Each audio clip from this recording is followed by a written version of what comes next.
Game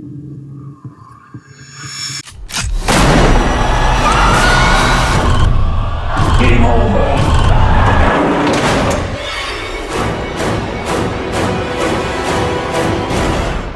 Hello and welcome. This is Raiden back again with a new video for you guys. Now, this is an idea that kind of sparked in my head yesterday when I was just working.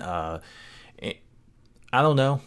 Sometimes these things just occur to me, but that's part of the fun of stuff like this, is that every now and again you just have these ideas that come to you. You'll be like, what would be a good idea for this or for that? And of course, from the title of this video, you can see that I am talking how to bring back Robert Englund as Freddy Krueger for a new Nightmare on Elm Street film. Now, I mean, people for the longest time have been wanting Robert Englund to come back, but of course, I mean, he's not getting any younger. I mean, he himself said he's pretty much been retired, but then something he might say at another time, be like, oh, well, maybe I could have one more, blah, blah, blah. You know, it's always a back and forth thing. I mean, honestly, he's well past that point. I can't really see him coming back and doing another one the way that he used to. I just don't think it's in the cards. Some people think it should just be left alone. It's like, yeah, sure. Well, I mean, I can understand that reasoning. It makes perfect sense.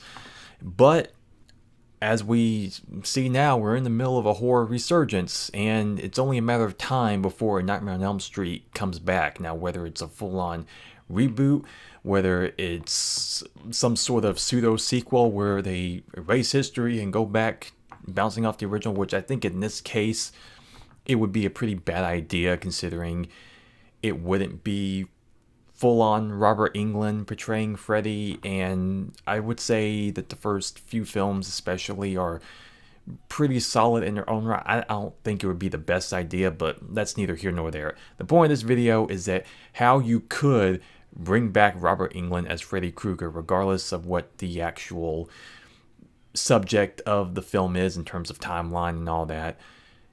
I have an idea. And so it's not completely recasting him per se. It's an idea that we've had done with other characters, like Darth Vader. You look at Darth Vader. How is Darth Vader executed? You have one guy in the suit, David Prowse. You had Sebastian Stan, I believe, at the end of Return of the Jedi, to be the true Vader, the true face of Vader. And that's my phone. And you have, of course, James Earl Jones as the voice. And that is arguably the most iconic portion of that.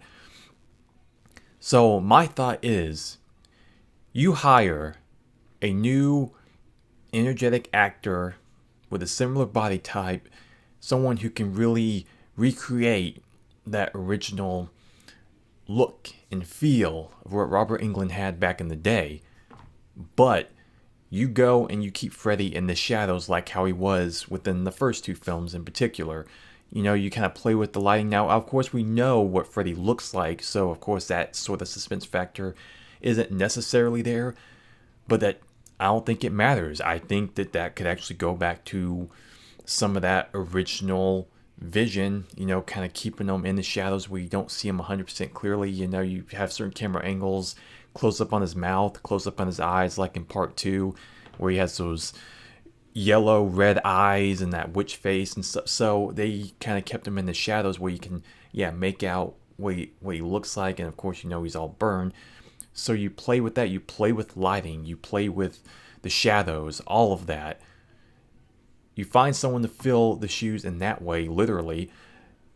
But you do, with Robert Englund, you have him do the voiceover for Freddy. Therefore, you can have dream sequences. You can have the guy physically being Freddy, because as you see a lot throughout the franchise, you may just hear Freddy's voice, whether he's shape-shifting into something else, he's talking as that object or whatever, or some sort of creature. You can hear his voice echo throughout a room and whatnot.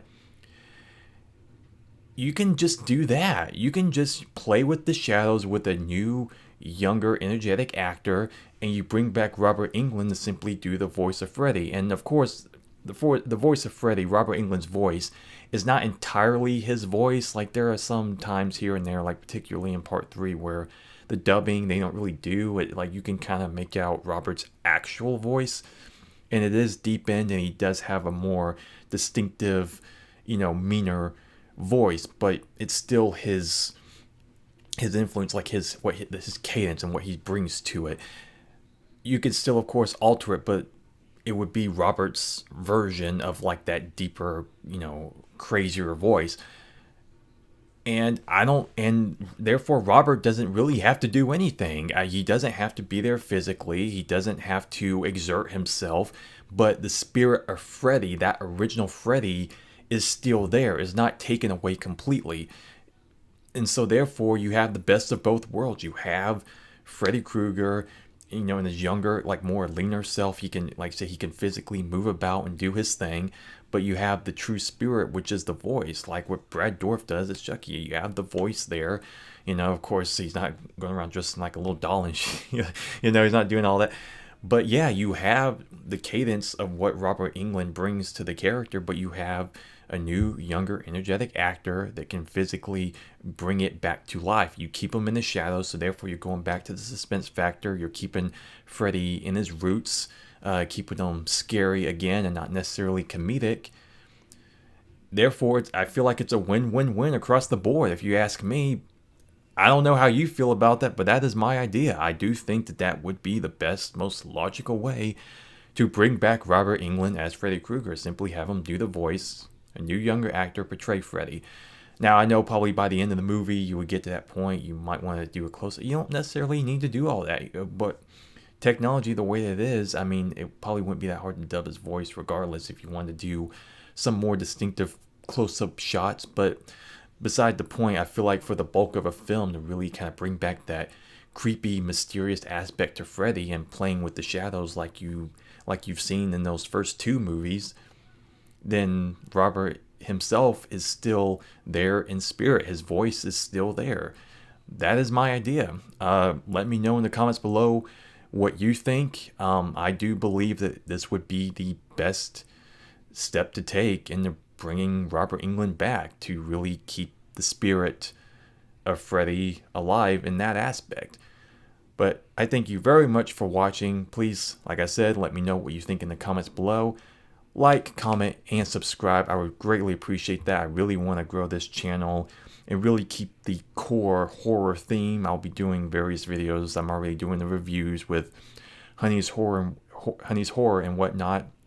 I got my own series, Raiden's Rage, where I just do like little mini segment videos where I might, quote unquote, rant, rage on certain topics, but keep it fun, not getting too serious, and just a little bit more lighthearted, so to speak, as well as various other things. I want to implement a podcast and all of that. So if this is your first time checking us out, then I appreciate that, but please consider supporting the channel if you would. Thank you very much for watching, and I'll see you soon. Bye for now.